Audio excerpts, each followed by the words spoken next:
في اقل من 30 ثانيه قبل الفطار. خليني اسالك، ليه الجروث هرمون ما بيتاخدش في رمضان؟ اكتب لي في الكومنتس اخصائي محترفين.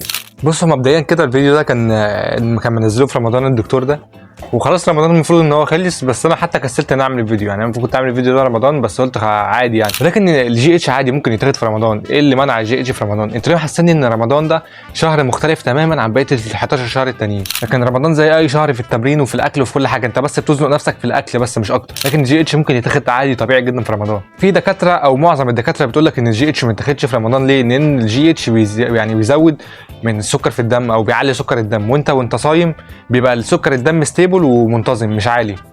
فانت بيقول لك بلاش تاخد جي اتش في رمضان عشان ما يعلقش سكر الدم، وانت اصلا سكر الدم عندك بيبقى منتظم.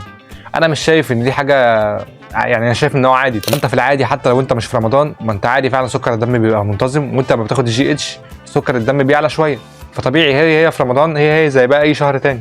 الدكتور ده حاجه، وان هو يبقى مدرب كمال الاجسام دي حاجه تانية خالص، مالهاش علاقه ببعض. مش كل دكتور يقدر يخش مجال كمال الاجسام. وبعدين قول لي انت مين دكتور كان مدرب كويس في كمال الاجسام؟ قول لي مين في المدربين الكبار. هاني رامبوت مش دكتور، كريس اسيتو مش دكتور، مفيش دكتور عمل من الابطال. يعني انا مش شايف غير كده، غير دكتور مثلا جورج فرح ورامي راش مثلا في مصر.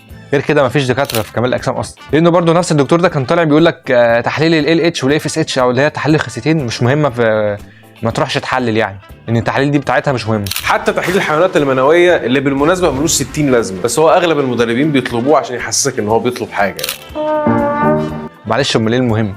يعني معلش تحليل الخسيتين دول اهم حاجه عندك. يعني سيبك من انزيمات الكبد والكلى والكوليسترول، الحاجات دي ممكن تقدر تظبطها. لكن الخسيه معلش انت يعني انت خايف على خلفه لو عايز تخلف ولسه ما اتجوزتش، دول اهم حاجه عندك. الباقي يعني هنعرف نسيطر عليهم. يجي اخصائي محترفين، يجي اخصائي محترفين. وبعدين ثواني بس، ما فيش حد احترف في مصر اساسا غير البيج رامي ومحمد فوده واحمد شكري بس تقريبا، هم دول الثلاثه اللي احترفوا في مصر. فما اعرفش ايه اخصائي محترفين دي. يعني انت هتهجص تقول الكلام ده لنفسك. كان معك اسامه حسين اخصائي محترفين.